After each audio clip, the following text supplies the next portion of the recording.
Bonjour à tous et bienvenue, je suis Laetitia et vous écoutez l'essentiel.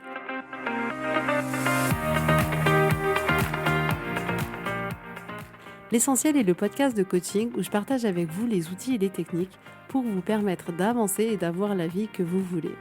Je souhaite vraiment que ce podcast vous inspire et surtout vous encourage à passer à l'action. Vous pourrez retrouver toutes les notes de l'épisode sur www.laetitiamonaca.com.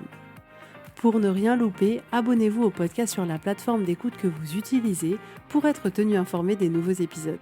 Et pour finir, si vous avez aimé ce podcast ou tout simplement que vous pensez qu'il peut aider d'autres personnes, parlez-en autour de vous, ce serait super chouette. Et laissez-moi 5 étoiles et un petit mot sympa, ça m'aidera énormément à le faire découvrir et ça fait toujours plaisir. Voilà, je vous souhaite à tous une bonne écoute.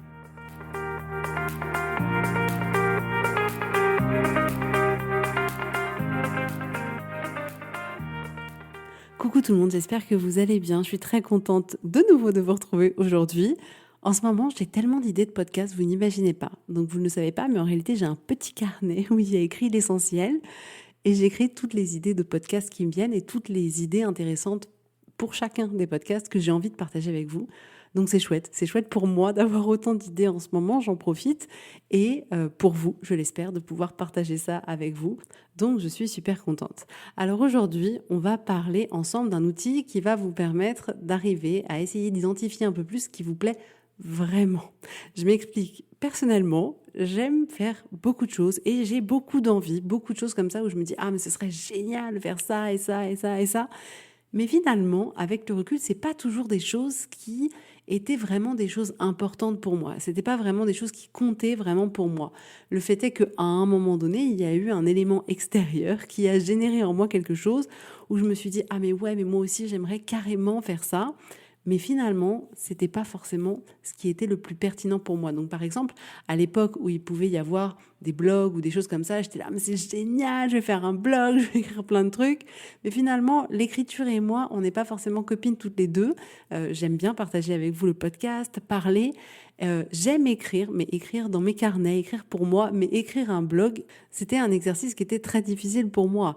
Et en réalité, je me suis rendu compte que c'était pas forcément quelque chose qui me correspondait. C'est-à-dire qu'en réalité, j'aimais consommer les blogs. Je trouvais ça super sympa. Je trouvais qu'il y avait des textes où je pouvais trouver plein d'informations sur plein de sujets différents. Il y avait souvent des visuels. C'était des beaux blogs qui étaient sympas.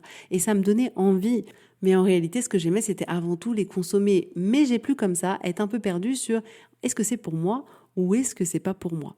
Donc, ce que je remarque souvent chez les personnes que j'accompagne, c'est ça, c'est cette difficulté à savoir quoi faire, cette difficulté à se connecter à soi, à se connecter au plus profond de soi, à ce qui compte vraiment. Et les conséquences de tout ça, c'est que vu qu'on n'arrive pas trop à savoir qu'est-ce qu'on veut faire, qu'est-ce qui compte, on va avoir tendance à ne pas avancer, à rester un peu dans un statu quo ou à essayer de lancer des choses, mais qui ne sont pas réellement des choses qui nous fuelent vraiment, des choses qui comptent pour nous. Et être dans cette situation-là peut être vraiment difficile parce qu'on peut avoir tendance à se juger, à se poser tout un tas de questions. Donc par exemple, on va se demander, mais alors pourquoi on a fait ça n'avait pas de sens, ou au contraire, pourquoi on ne l'a pas fait? On va se dire, mais tiens, mais pourquoi j'ai pas déménagé alors que j'ai toujours voulu aller vivre dans cette ville-là? Ou au contraire, pourquoi je reste encore dans un appartement en pleine ville alors que mon rêve, c'est de vivre à la campagne, de vivre en pleine nature? Et on est là à se poser le pourquoi du comment, ce qu'on a fait, ce qu'on n'a pas fait, pourquoi on aurait dû le faire, etc. Et on est du coup vraiment dans un questionnement de pourquoi on n'a pas été dans la bonne direction, pourquoi on n'a pas les résultats qu'on veut, pourquoi il y a quelque chose qui ne va pas chez nous, mais on a un questionnement qui n'est pas forcément utile pour nous et qui ne nous permet pas forcément d'accéder à qu'est-ce qui compte vraiment pour nous. On a plutôt tendance à se demander qu'est-ce qui cloche chez nous plutôt que comment je peux faire pour me connecter à moi et pour savoir qu'est-ce qui compte pour moi, qu'est-ce qui est bon pour moi. Et ce qu'on aimerait, nous, c'est qu'on aimerait se connecter à soi. On aimerait s'assurer de pouvoir choisir quelque chose qui est pour nous, quelque chose qui est aligné avec nous, quelque chose qui est aligné avec la vie qu'on veut vivre, quelque chose qui nous permet d'être plus vrai, plus authentique, d'avoir une vie plus épanouissante. Et on aimerait comme ça pouvoir se connecter un peu plus à ce qui compte vraiment pour nous. Et ça, c'est possible. C'est possible, mais parfois, on se laisse distraire par tout le brouhaha qu'il peut y avoir autour de nous. Et la conséquence de tout ça, c'est qu'on va avoir tendance du coup à se déconnecter de nous-mêmes parce qu'on prend en considération tous les éléments qu'il y a autour de nous, tout ce que la société nous dit sur la vie qu'on devrait avoir, sur le travail qu'on devrait avoir, sur le mode de vie qu'on devrait avoir, et on ne sait plus trop qu'est-ce qu'on doit faire. Est-ce qu'on veut le faire parce que c'est vraiment nous, ou est-ce qu'on veut le faire parce que c'est ce que la société nous propose, ou est-ce que c'est ce qu'on veut faire parce que c'est les traditions familiales qui nous proposent ce mode de vie-là, et on ne sait plus vraiment. Et donc, on se déconnecte. Et en se déconnectant, effectivement, on sait encore moins. Et on a peur, on se dit mais mon Dieu, est-ce que je vais faire le bon choix, est-ce que je vais faire le mauvais choix? On a peur de l'avenir, on a peur de tout un tas de choses et on reste comme ça un peu bloqué. Donc l'enjeu en réalité, c'est de trouver qu'est-ce qui compte vraiment pour vous. C'est ça ce sur quoi on veut s'interroger aujourd'hui, c'est de mettre le point d'honneur à essayer un petit peu plus, de se connecter à ce qui compte en essayant de baisser le niveau sonore de tout le brouhaha, de toute la distraction qu'il peut y avoir autour de nous. Et donc pour ça, il va falloir faire une forme de nettoyage pour pouvoir obtenir plus de clarté. Et en obtenant plus de clarté, à ce moment-là, vous pourrez intentionnellement choisir vers où vous avez envie d'aller et de choisir quelque chose qui compte vraiment et pas juste une idée qui vous passe par la tête ou une idée qu'on vous a suggéré de faire. Donc, ce que je voudrais vous proposer aujourd'hui comme outil, c'est hyper simple, mais je m'en suis rendu compte par ma propre histoire et par ma propre expérience. C'est-à-dire que à un moment donné, j'ai fait l'exercice de me connecter aux regrets que je pourrais avoir dans l'avenir. Et là, vous allez me dire, quoi? Juste ça, Laetitia? Oui.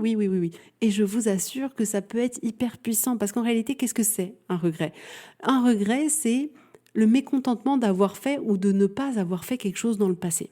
Et de manière assez instinctive, de manière générale, la plupart d'entre nous, ce qu'on fait, c'est qu'on ne veut pas penser aux regrets. C'est quelque chose qu'on met vraiment de côté, on a peur, on ne veut pas les regarder en face parce qu'on se dit, mais mon Dieu, si je regarde les regrets que je peux avoir ou que je pourrais avoir dans l'avenir et que j'y trouve quelque chose de terrible, alors ce sera la fin de ma vie, je vais devoir rester sous ma couette, m'enfermer, regarder Netflix, manger des cookies et essayer d'oublier ce que je viens de voir. Donc, de manière assez instinctive, on a tendance à les fuir. Mais aujourd'hui, ce qu'on va faire, c'est qu'on va vouloir au contraire se connecter à ces futurs regrets qu'on pourrait avoir.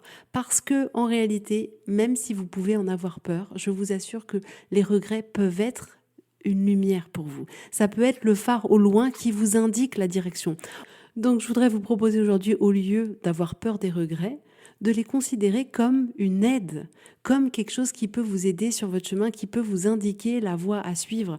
Donc ce qu'on va essayer de faire, c'est qu'on va se projeter pour voir les regrets qu'on pourrait avoir dans l'avenir, qu'on pourrait avoir au moment où c'est nos derniers instants de vie.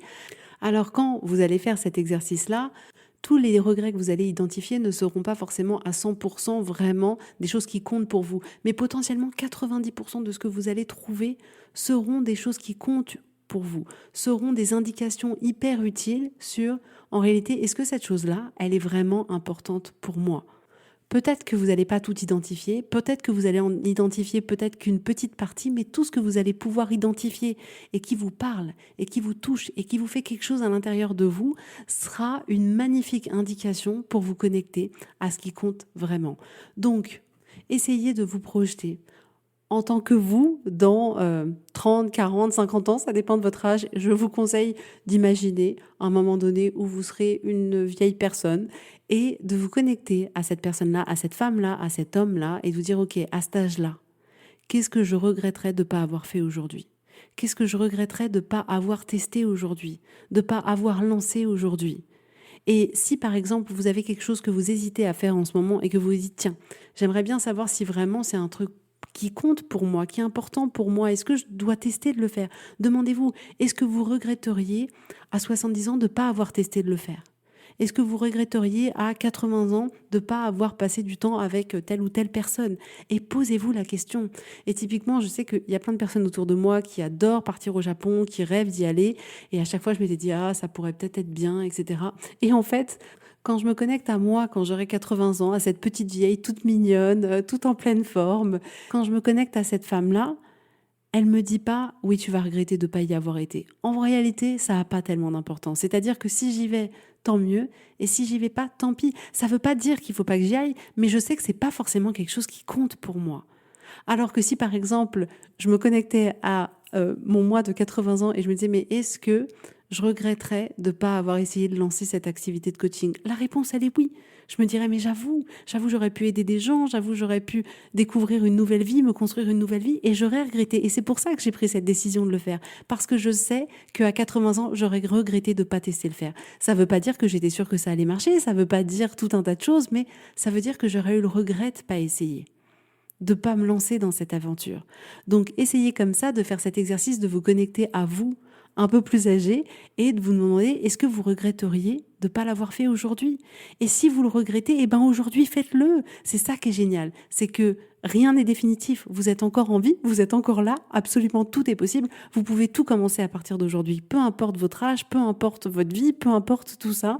Vous pouvez tout commencer aujourd'hui. Alors si ça compte pour vous, si vous pensez que vous aurez le regret de ne pas l'avoir fait avant, de ne pas avoir testé, au moment où vous allez partir de cette terre, si vous allez ce regret au fond de vous, de vous dire « j'aurais dû tester d'aller jusqu'au bout, j'aurais dû tester de faire ça ou j'aurais dû lancer ça », alors faites-le. Votre intuition, votre vous dit, vous prévient, attention, tu peux avoir un regret de ne pas l'avoir fait parce que c'est quelque chose qui compte. Et la vérité, c'est que on regrette pas des choses qui comptent pas pour nous. J'aurais jamais le regret de pas avoir essayé la pêche sous-marine parce que c'est pas quelque chose qui compte pour moi. Donc, utilisez cette faculté que vous avez à vous connecter à vos regrets futurs pour vous donner toutes les indications dont vous avez besoin, pour essayer de vous connecter et de vous voir, est-ce que ça compte vraiment pour vous? Est-ce que quand vous pensez à vous sur votre lit de mort et aux regrets que vous pourriez avoir, est-ce que ça vous fait quelque chose de vous dire que vous n'avez pas essayé, que vous n'avez pas testé, ou est-ce que ça vous fait rien? Et ça va vous donner des précieuses informations. Le but, là, c'est pas de se plomber le moral et de dire ouais, je vais me connecter à moi en train de mourir. Non, c'est pas ça. Mais vous voyez ce que je veux dire? C'est que vous avez la possibilité, via cet exercice-là, de savoir est-ce que ça compte, est-ce que c'est important, ou est-ce que ça ne l'est pas. Et c'est un peu finalement ce qui arrive aux personnes qui peuvent apprendre qu'elles ont une maladie ou que de manière assez terrible, il leur reste pas longtemps à vivre. C'est là qu'on se rend compte de ce qui compte. On est là, on regarde et on se dit « Ah mais oui, j'aurais aimé faire ça, j'aurais dû tester de faire ça, j'aurais dû oser faire ça. » Donc faites cet exercice avant parce que ça va vous donner toutes les indications qui vont vous permettre maintenant de construire les prochaines étapes de votre vie, les prochains projets de votre vie, les prochaines priorités de votre vie. Et je me souviens d'une cliente comme ça qui ne savait pas si elle voulait lancer son site pour vendre les œuvres. C'était une artiste pour vendre des œuvres qu'elle faisait. Et en se connectant justement à elle dans l'avenir, âgée, et de se connecter, est-ce qu'elle aurait eu le regret de ne pas l'avoir fait? Ça lui a sauté aux yeux, ça a été une douleur pour elle, se dire mais c'est vrai que ce serait terrible pour moi si je ne l'avais pas fait, si je ne l'avais pas essayé. Et à partir de ce moment-là, elle avait l'indication que c'était quelque chose qui comptait pour elle. Elle s'est lancée à corps perdu là-dedans et maintenant, ça fonctionne hyper bien. Et c'est possible pour vous aussi. Faites cet exercice de vous connecter à ce que vous allez regretter ou pas. Et vraiment, fermez les yeux, mettez-vous dans un endroit dans lequel vous êtes confortable, je sais pas. Prenez ce temps, mettez de la musique, projetez-vous, mettez pas de musique, faites ce que vous voulez, allongé, debout, assis, en marchant. Et connectez-vous quand ce sera la fin. Est-ce que vous regretteriez cette décision ou pas cette décision, cette action ou pas cette action? Et faites là, aujourd'hui, ce qui vous empêchera d'avoir des regrets dans l'avenir. Et de partir calmement en vous disant « j'ai fait tout ce que j'avais envie de faire, je l'ai fait. J'ai osé tester tout ce que j'avais envie de faire. » Ça ne veut pas dire que tout marchera. Potentiellement, il y a des choses qui ne marcheront pas. N'empêche que quand on pourra regarder rétrospectivement, on se dira « c'est vrai que ça n'a pas marché, mais je suis contente parce que j'ai testé, parce que j'ai essayé.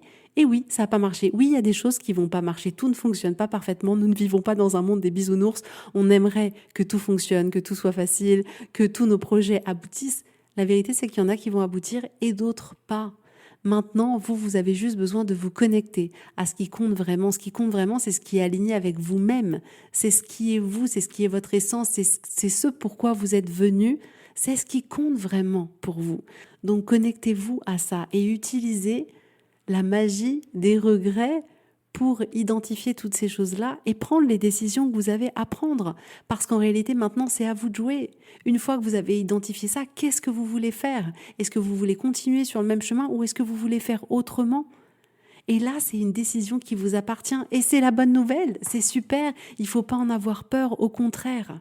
Vous avez tout le pouvoir entre vos mains, tout le pouvoir pour pouvoir créer ce que vous avez envie de créer, pour pouvoir vivre ce que vous avez envie de vivre, pour pouvoir expérimenter la vie comme vous avez envie de l'expérimenter. Donc pour certains parmi vous, ça va être très facile de faire cet exercice-là et de se connecter à vos regrets. Pour d'autres, ce sera un peu plus difficile et c'est normal.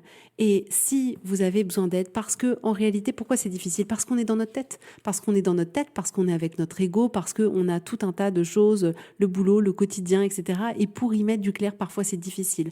Avoir la clarté, c'est difficile. C'est-à-dire qu'on aimerait beaucoup de choses, mais on ne sait pas trop. On ne sait pas trop et on a du mal effectivement à faire un nettoyage.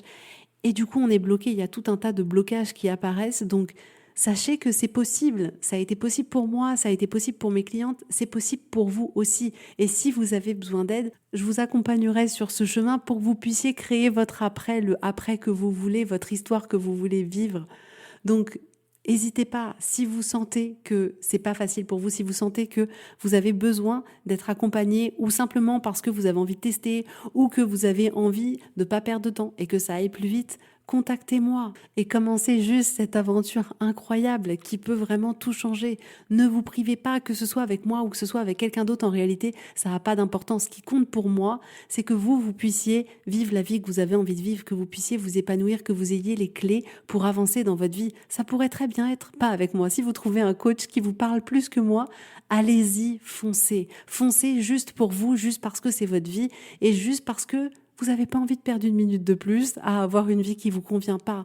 Donc sachez que vous avez la possibilité de sortir de ça. Vous avez la possibilité de vous lever le matin et de vous dire « Je suis contente de la vie que j'ai, je suis contente de la personne que je suis contente de ce que je crée. » Et d'avancer comme ça, de grandir, d'évoluer. Tout ça, ça vous est possible. Alors franchement, n'hésitez pas et faites-vous ce cadeau-là. En tout cas, c'était un grand plaisir d'être avec vous. Je vous souhaite à tous une super belle journée, un super bon week-end. Prenez-vous soin de vous et je vous dis avec grand plaisir à la semaine prochaine. Bisous, bisous, bye bye.